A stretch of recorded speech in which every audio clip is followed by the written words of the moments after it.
Bab 1873. Gunung Suci yang rusak parah. Eric Kin mengangguk, dan semua orang menyeberangi sungai tanpa ujung.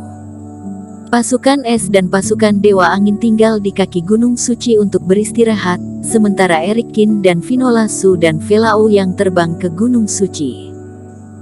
Saat itu, saat sudah tidak terlihat lagi, Eric Kin bisa merasakan bahwa Gunung Suci itu sangat besar dan menjulang ke awan. Pada saat ini, jaraknya lebih dekat, dan rasa takjubnya bahkan lebih kuat. Memandang Gunung Suci yang agung dan luar biasa, yang lurus menembus awan, seperti berdiri di depan raksasa yang menjulang tinggi, dan para kultivator mau tak mau merasa diri mereka begitu kecil. Kakak Vela, apakah ini benar-benar gunung? Aku belum pernah melihat puncak yang begitu besar dan tinggi. Sementara mereka bertiga terbang, Vinola Su dengan lembut menggelengkan kepalanya, dengan rasa ingin tahu. Sekte Suci Abadi, semuanya mengejar yang tertinggi. Aku mendengar bahwa Gunung Suci ini awalnya tidak ada. Kemudian dipindahkan dan dipotong menjadi bentuk gunung dengan kekuatan magis yang besar, dan menjadi pusat dari Sekte Suci. Velao yang memiliki beberapa pemahaman tentang ini dan menjelaskan. Pilar langit dalam legenda kuno. Eric Kin juga menarik napas dalam-dalam ketika mendengar kata-kata itu, sedikit terkejut. Rumor mengatakan bahwa ketika dunia lahir, ada gunung besar di timur, barat, selatan, utara dan timur, mendukung dunia seperti pilar besar. Kemudian, ketika langit dan bumi cerah dan jernih, dan Reiki lahir, pilar langit besar itu kehilangan fungsinya. Sekte Suci Abadi ini memindahkan salah satu gunung ke sini. Itu hanya rumor, tetapi juga menunjukkan bahwa Sekte Suci Abadi mengejar hal-hal yang ekstrim. Kata Velao yang. Eric Kin, melihat Gunung Suci ini, sepertinya aku memiliki lebih banyak kenangan di pikiranku. Pada saat ini, Iblis Fu tiba-tiba mentransmisikan suara padanya. Apa yang kamu pikirkan lagi? Ekspresi Eric Kin tergerak. Sebelum Iblis Fu menggambar peta tanah ekstrim, Eric Kin tahu bahwa Iblis Fu pasti pernah ke Sekte Suci Abadi. Aku belum tahu. Tepat ketika dirimu melihat Gunung Suci, ingatan ini muncul. Sangat membingungkan dan tidak teratur. Aku perlu menggunakan Reikimu untuk memeriksanya, kata Iblis Fu. Oke, kamu boleh menganalisisnya perlahan, dan gunakan Reiki sesukamu. Pikiran Eric Kin berubah, dan banyak Reiki dituangkan ke Iblis Fu. Setelah itu, Iblis Fu menjawab, dan tidak ada suara. Sepertinya dia benar-benar tenggelam dalam pemulihan ingatan. Mereka bertiga mulai agak terlambat, sehingga ketika mereka menuju ke gerbang Gunung Suci, mereka tidak melihat kultivator lain di sepanjang jalan. Dalam perjalanan, Eric Kin juga bertanya kepada Velao yang tentang apa tangga langit itu sebenarnya. Ternyata setiap kali tanah ekstrim dibuka dan perjalanan menuju Sekte Suci berakhir, akan ada tangga langit yang turun di puncak Gunung Suci. Dan hal ini, peran aslinya adalah mempersiapkan Sekte Suci untuk menilai kekuatan orang sekte. Hanya saja Sekte Suci telah dihancurkan, dan keturunannya tidak ada lagi, jadi tangga langit ini menjadi tempat yang bagus bagi semua orang untuk mendapatkan manfaat.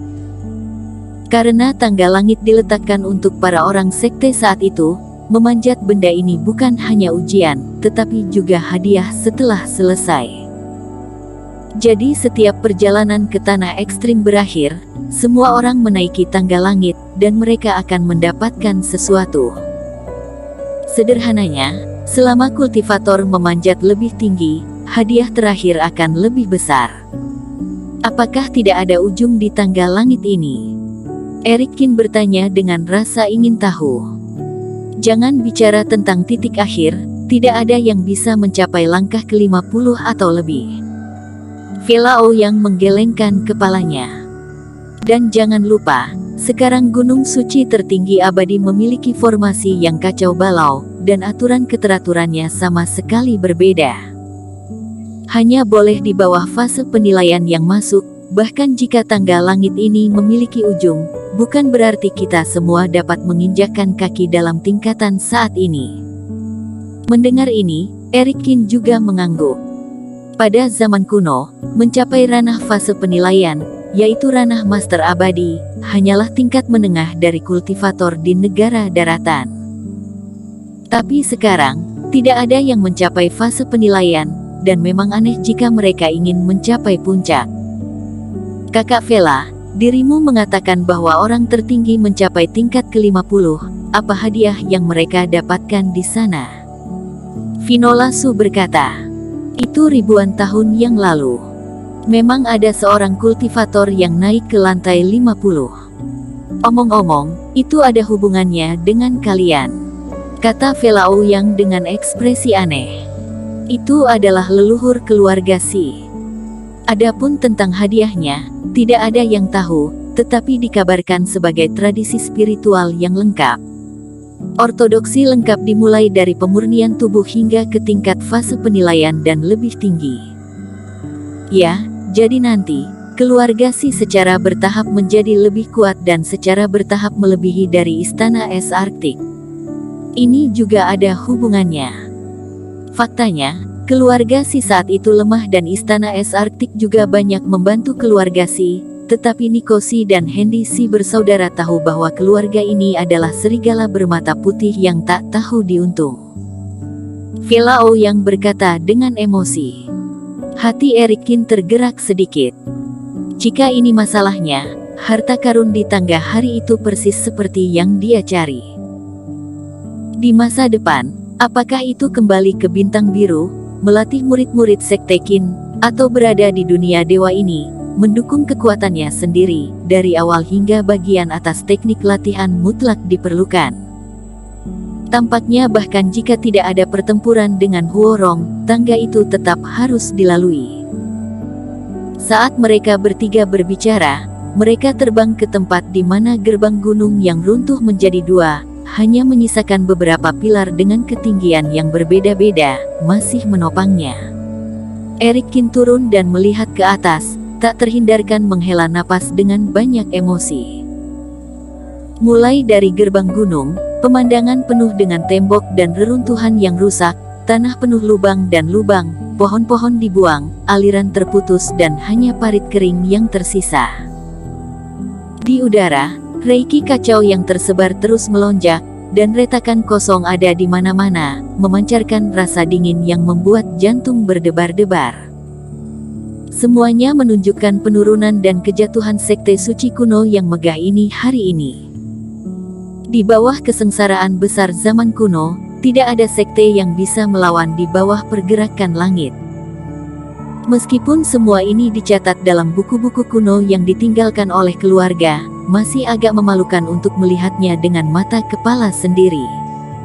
Vela Ouyang juga berkata, Gunung suci tertinggi abadi adalah yang paling makmur di kedalaman wilayah utara.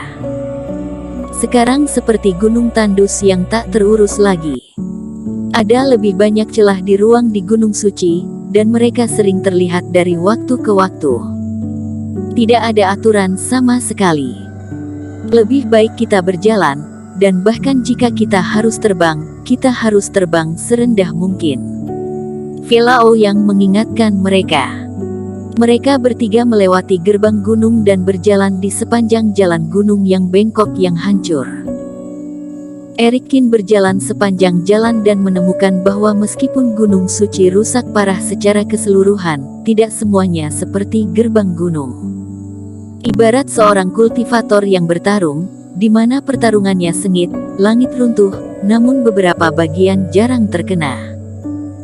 Tidak heran Vela Ouyang mengatakan bahwa masih ada 3 tempat yang baik di atas gunung suci. Namun, dalam perjalanan mendaki gunung, sering terjadi retakan spasial tak kasat mata yang tiba-tiba muncul, jalan juga terpisah, dan berbagai percabangan muncul. Setiap orang harus terus memutar, dan terkadang bahkan mundur. Yang lebih mengerikan adalah karena banyak formasi yang rusak, Bahkan jika mereka bertiga membawa token dari murid partai bagian dalam Sekte Suci, mereka akan tetap diserang oleh formasi. Meski tidak fatal, serangan mendadak itu juga menimbulkan banyak kebingungan. Tapi saat sedang berjalan, Eric Kin tiba-tiba berhenti. Eric Kin, aku telah memilah banyak ingatan, mengingat banyak hal di Gunung Suci ini. Bersambung.